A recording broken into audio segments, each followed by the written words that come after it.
ga sanarwa daga sashin information ɗakin tattara bayanai. Ga wata muhimmiyar sanarwa dauke da faɗakarwa daga asibitin koyarwa na gwamnatin tarayya da ke Azare Fusta a kan cutar mashaƙo wato diphtheria, ciwo mai tsananin da ke yaduwa tsakankanin al'umma amma ya fi illata yara 'yan ƙasa da shekara 5. Mashaƙo ƙwayar cutar bakteriya ke haddasa ta, tana kama makogwaro zuwa hanci ta yanda wata fara yana ke fitowa ta hana numfashi da haɗiya cikin sauƙi. Alamomin mashaƙo kan fara da zazzaɓi da ciwon makogwaro mai salon mura har izuwa bayyanar yanar da take hana numfashi da haɗiya cikin sauƙi.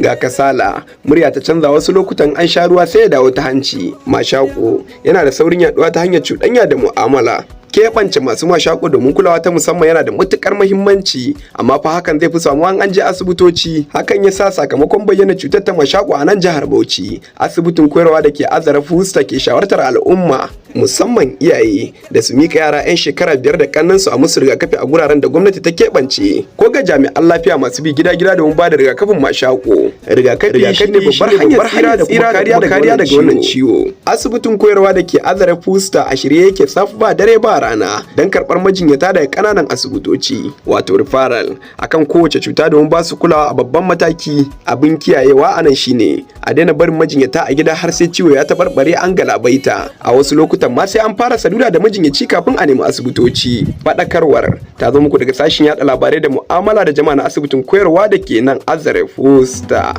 Ga sanarwa daga sashen information ɗakin tattara bayanai.